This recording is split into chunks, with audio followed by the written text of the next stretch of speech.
ಮಹದೇವ ಮೂಟಿ ಸ್ಮರಣಾರ್ಥ 111ನೆಯ ಕವಿಗೋಷ್ಠಿ.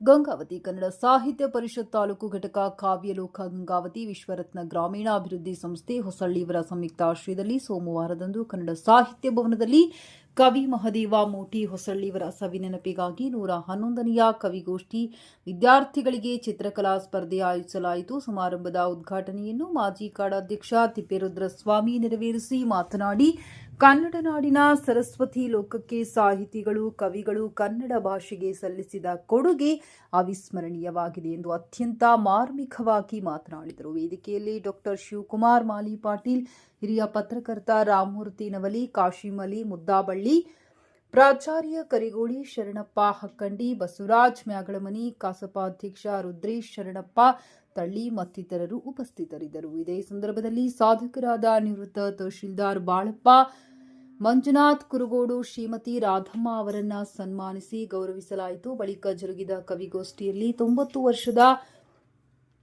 ವಯೋವೃದ್ಧ ಶಿವರುದ್ರಪ್ಪ, ಕೆಎಫ್ ಮುದ್ದಬಳ್ಳಿ, ಶಮೀದ್ ಸಾಬ್, ಶ್ರೀಮತಿ ಶಾರದಮ್ಮ ಸೇರಿದಂತೆ 25ಕ್ಕೂ ಅಧಿಕ ಕವಿಗಳು ಕವನ ವಾಚನ ಮಾಡಿದರು. ಕಾರ್ಯಕ್ರಮದ ಸಂಘಟಕ ಪರಶುರಾಮ್ ಪ್ರಿಯಾ ಸ್ವಾಗತಿಸಿದರು. ಸ್ಪರ್ಧೆಯ ವಿಜೇತರಿಗೆ ಬಹುಮಾನ ವಿತರಿಸಲಾಯಿತು.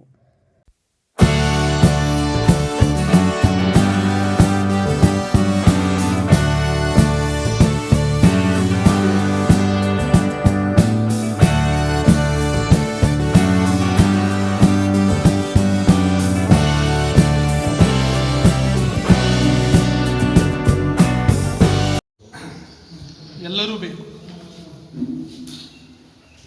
ನನ್ನ ಕವನದ ಶೀರ್ಷಿಕೆ ಚಿಕ್ಕ ಸಾಹಿತ್ಯ ಸಿನಿಮಾಕ್ಕೆ ಆಯ್ಕೆಯಾಗಿದೆ. ಹಾಗಾಗಿ ಎಲ್ಲ ರೆಕಾರ್ಡಿಂಗ್ ಆಗಿದೆ. ಅದು ಕೂಡ ನಾನು ಇಲ್ಲಿ ಓದಲಿಕ್ಕೆ ಇಷ್ಟಪಡ್ತೇನೆ. ನನಗೆ ರಾಮನು ಬೇಕು, ರಹೀಮನು ಬೇಕು. ನನಗೆ ರಾಮನು ಬೇಕು, ರಹೀಮನು ಬೇಕು. ನನಗೆ ಬಸವ, ಬುದ್ಧ, ಯೇಸುನು ಬೇಕು. ನನಗೆ ಬಸವ, ಬುದ್ಧ, ಯೇಸುನು ಬೇಕು. ಓದಿದ ಯುವಕರಿಗೆ ಉದ್ಯೋಗವಿಲ್ಲ, ನೌಕರಿ ಇಲ್ಲ. ಬದುಕಬೇಕೆಂದರೆ ದುಡಿಮೆ ಇಲ್ಲ, ಕೆಲಸಗಳಿಲ್ಲ. ಕತ್ತಿಗಿಂತ ಅರಿತವಾದರೂ ಪೆನ್ನಿಗೆ ಬೆಲೆಯೇ ಇಲ್ಲ. ಕತ್ತಿಗಿಂತ ಅರಿತವಾದರೂ ಪೆನ್ನಿಗೆ ಬೆಲೆ ಇಲ್ಲ. ಧ್ವನಿ ಎತ್ತಲು ನಮಗೆ ಇಲ್ಲಿ ಉಸಿರಿಲ್ಲ. ಧ್ವನಿ ಎತ್ತಲು ನಮಗೆ ಇಲ್ಲಿ ಉಸಿರಿಲ್ಲ. ನಾವಿಲ್ಲಿ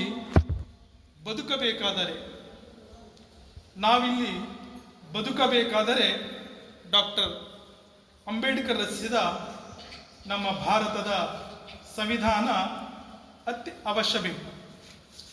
ನಾವಿಲ್ಲಿ ಬದುಕಬೇಕಾದರೆ ಡಾಕ್ಟರ್ ಬಾಬಾ ಸಾಹೇಬ್ ಅಂಬೇಡ್ಕರ್ ಅವರು ರಚಿಸಿದ ನಮ್ಮ ಭಾರತದ ಸಂವಿಧಾನ ಅತಿ ಅವಶ್ಯ ಬೇಕು, ನಮಗೂ ನಿಮಗೂ.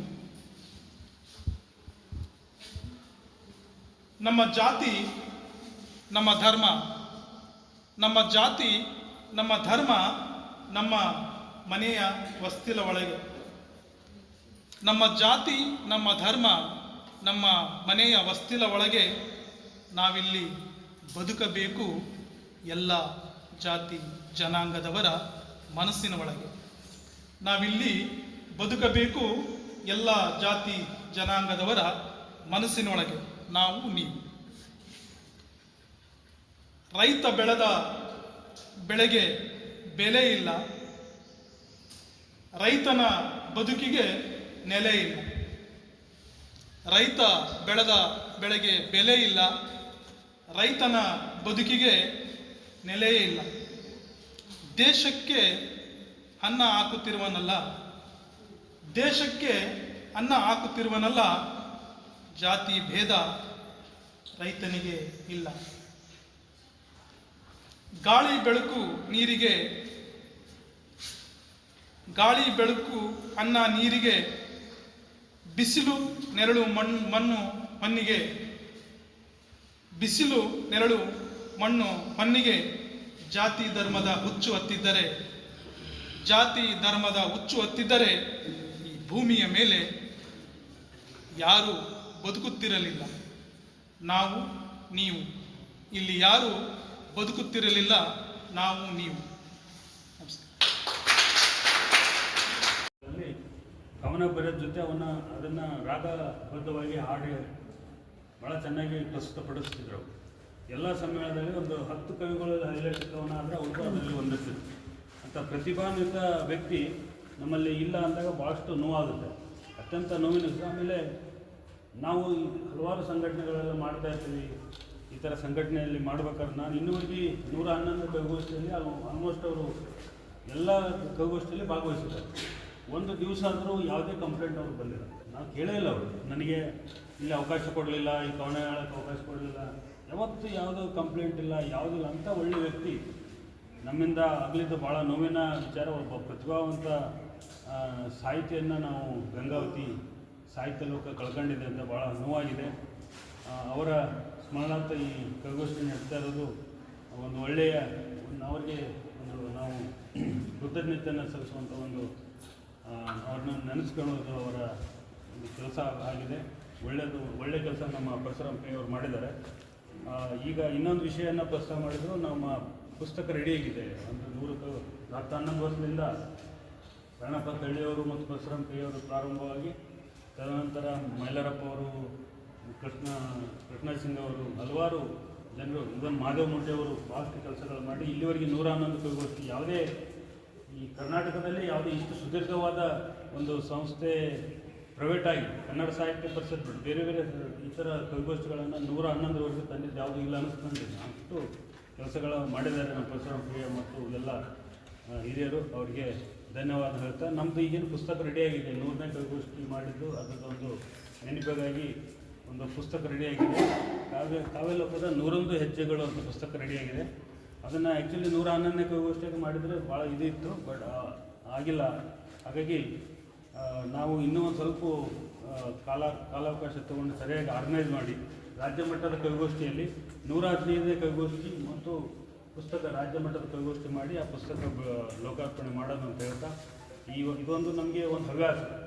ನಮಗೆಲ್ಲರೂ ಬೇರೆ ಬೇರೆ ವೃತ್ತಿಯಲ್ಲಿದ್ದರು, ಬೇರೆ ಬೇರೆ ಕೆಲಸದ್ದು ಒಂದು ಹುಚ್ಚು ಹವ್ಯಾಸ. ಈಗ ಸಣ್ಣ ಮಕ್ಕಳು ಬಂದಿದ್ದಾರೆ, ಅವರು ಚಿತ್ರಕಲೆ ಬರಲಿಕ್ಕೆ ಹವ್ಯಾಸ ಮೇಲೆ ಬಂದಿದ್ದಾರೆ. ಈ ವಯೋವೃದ್ಧರು ಬಂದಿದ್ದಾರೆ, ಅತ್ಯಂತ ಯುವಕರು, ಸುಧಾಕರ್ ಶಾಸ್ತ್ರಿಗಳು, ಅವರು 85 ವರ್ಷ 90 ವರ್ಷ ನಡೆದಂತ ಬಂದಿರ್ತಾರೆ. ಕವನಗಳನ್ನು ತೊಗೊಂಬರ್ತಾರೆ. ಮೋದಿಜಿಯವರಿಗೆ ಕವನ ಬರೀತಾರೆ. ಅವ್ರಿಗೆ ಯಾರು ಇಷ್ಟ ಆಗುತ್ತೋ ಅವ್ರಿಗೊಂದು ಕವನ ಬರೀತಾರೆ. ಆ ಉತ್ಸಾಹ ಇದರಿಂದ ಮನುಷ್ಯನಿಗೆ ಒಳ್ಳೆಯದು. ನಮ್ಮ ಪಂಪಣ್ಣವರ ನಾಟಕ ಬರೀತಾರೆ. ಅಲ್ಲೇ DDP ಮಂಜುನಾಥ ಹತ್ರೋದು ಇಷ್ಟು ದೊಡ್ಡ ಬರೆದು ಕೊಟ್ಟರು. ಯಾರ್ದಪ್ಪ ಅಂದರೆ ಪಂಪಣ್ಣವ್ರದ್ದು. ಆ ಉತ್ಸಾಹ ಅವ್ರಿಗೆ ಬದುಕಲಿಕ್ಕೆ ಅದೇ ಅವ್ರಿಗೆ ಅನುಕೂಲ ಆಗುತ್ತೆ. ಎಲ್ಲ ಕಷ್ಟಗಳು ನೋವುಗಳನ್ನು ಜೀವನದಲ್ಲಿ ಮರೆಮಾಚಿ ಏನೋ ಒಂದು ಮಾಡ್ತಾ ಇರ್ತಾರೆ. ಇದು ಸಾಹಿತ್ಯ ನಿಜವಾಗ್ಲೂ ಎಲ್ಲರಿಗೂ ಒಂದು ಖುಷಿ ಕೊಡುತ್ತೆ, ಆಮೇಲೆ ನೆಮ್ಮದಿಯನ್ನು ನೀಡುತ್ತೆ. ಈ ಥರ 111ನೇ ಕವಿಗೋಷ್ಠಿ ಯಶಸ್ವಿಯಾಗಿ ಆಗಲಿ, ತಮಗೆಲ್ಲರಿಗೂ ಒಳ್ಳೆಯದಾಗಲಿ ಅಂತ ಹೇಳಿ ನಾನು ಮಾಡ್ತೀನಿ. ಒಂದು ನಾಣ್ಣುಡಿ ಇದೆ. ಕವಿ ಜಗತ್ತಿನ ಯಾವ ಅಂಕಣದಲ್ಲಿ ಕೂಡ ತನ್ನದೇ ಆದ ವೈಚಾರಿಕ ಪ್ರಜ್ಞೆಯಿಂದ ಅಥವಾ ತನ್ನ ಒಂದು ಮನೋಬಲದಿಂದ ಅನೇಕ ವಿಚಾರಗಳನ್ನು ಅಂತರಗಳನ್ನು ತೆಗೆದು ಜಗತ್ತಿಗೆ ಪ್ರಸ್ತುತಪಡ್ತಕ್ಕಂಥ ಅದು ಉದ್ದಾಮ ಕವಿಗಳಿರ್ತಾರಲ್ಲ. ಉದ್ದಾಮ ಕವಿಗಳಂದ್ರೆ ಕೃತಿಚೌರ್ಯವನ್ನು ಮಾಡಿ ಬರೀತಕ್ಕಂಥ ಉದ್ದಾಮ ಕವಿಗಳು ಬೇರೆ. ಉದ್ದಾಮ ಬಾನು ಮುಟ್ಟುತ್ತಲೇ ಕವಿಯ ಹೃದಯ ಸ್ಪರ್ಶ, ಹೃದಯದಿಂದಲೇ ಮುಟ್ಟಿ ಉದ್ದಾಮ ಕವಿಗಳಾಗ್ತಾರೆ.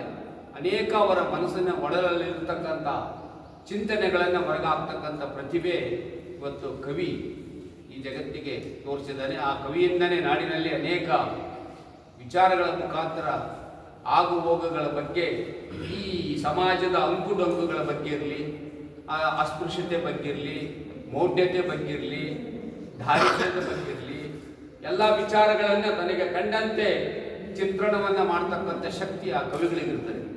ಅಂಥ ಒಂದು ಕವಿಗೋಷ್ಠಿಯನ್ನು ಇವತ್ತು ಕನ್ನಡ ಸಾಹಿತ್ಯ ಪರಿಷತ್ತದ್ದು ಕನ್ನಡದಲ್ಲಿ ಕನ್ನಡವ ನುಡಿದರೆ ಯೋಗ್ಯತೆಗೆ ಕುಂದು, ಅದಕ್ಕಾಗಿ ಮಾತಿನಲ್ಲಿ ಆಂಗ್ಲ ಭಾಷೆಯ ದುಂದು, ಈ ಬಗೆಯ ಭೋಜನಲ್ಲಿ ಕನ್ನಡವ ಕೊಂದು ಅಧಿಕಾರದಲ್ಲಿ ಮೆರೆತಿದ್ದೇವೆ ನಾವು ಇಂದು. ಕನ್ನಡ ಭಾಷೆ ಮಾತಾಡಿದರೆ ಇದು ಬಹಳ ಕಡಿಮೆ ದರ್ಜೆಯವರು, ಅವರು ಇಂಗ್ಲಿಷ್ ಮಾತಾಡೋರು ಭಾಳ ಸುಪೀರಿಯರು, ಕನ್ನಡ ಮಾತಾಡೋರು ಇನ್ಫೀರಿಯರ್ ಅಂತಕ್ಕಂಥ ಭಾವನೆಗಳ ಮೇಲೆ ಕನ್ನಡವನ್ನು ಕೊಂದು ಅಧಿಕಾರದಲ್ಲಿ ನಾವು ಹೊತ್ತು ಮಾಡ್ತಿದ್ದೇವೆ. ಒಂದು ವಾಕ್ಯವನ್ನು ಕೂಡ ಕನ್ನಡದಲ್ಲಿ ಮಾಡಲಾರದಷ್ಟು ಇವತ್ತು ಕವಿಗಳನ್ನು ಬಿಟ್ಟರೆ ಉಳಿದವರೆಲ್ಲರೂ ನಾವು ಕವಿಗಳೇ ಒಂದಿಷ್ಟು ಕನ್ನಡವನ್ನು ಉಳಿಸಿದ್ದಾರೆ, ಕನ್ನಡ ಭಾಷೆಯಲ್ಲಿ ತಮ್ಮ ಪ್ರತಿಭೆಯನ್ನು ತೋರಿ.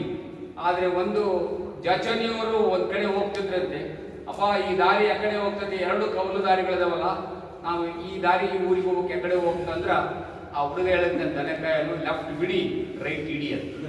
ಅಂದ್ರೆ ಕನ್ನಡ ಬೇಕಾದ್ರೆ ಹಿಡಿ, ಸಾಕಾರ ಬಿಡಿ ಅಂತ.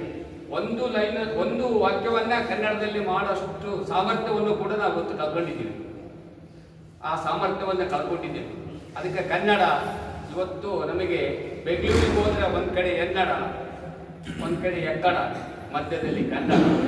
ಕನ್ನಡಗೆ ಉಳಿಮೆ ಇಲ್ಲ.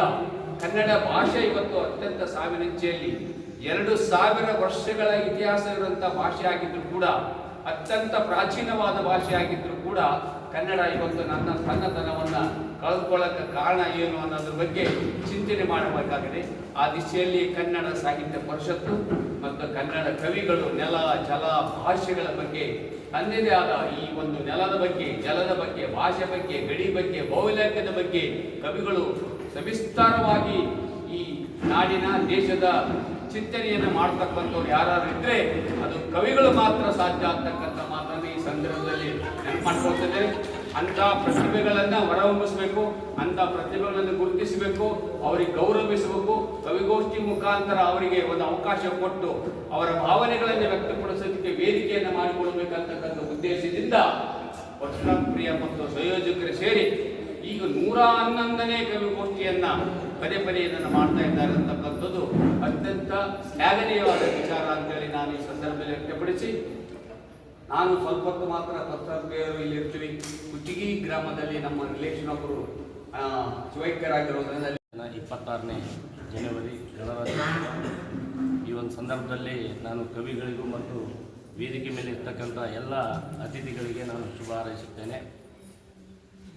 ವೇದಿಕೆ ಮೇಲೆ ಇರ್ತಕ್ಕಂಥ ಉದ್ಘಾಟನೆಯಲ್ಲಿ ಒಂದು ಕಡಿ ಕೂಡಿಸಿದಾರಂದರೆ ನಿಜವಾಗ್ಲೂ ಇದು ಒಂದು ಭಾಳ ಪ್ರಶಂಸನೀಯ ಅಂತೇಳಿ ನಾವೊಂದು ಈ ಒಂದು ಸಂದರ್ಭದಲ್ಲಿ ಹೇಳ್ತೇನೆ. ನಾವು ಈ ಹಿಂದೆ ಏನಿತ್ತು ಸಾಮಾಜಿಕ ಬದಲಾವಣೆ ಮತ್ತು ರಾಜಕೀಯ ಬದಲಾವಣೆ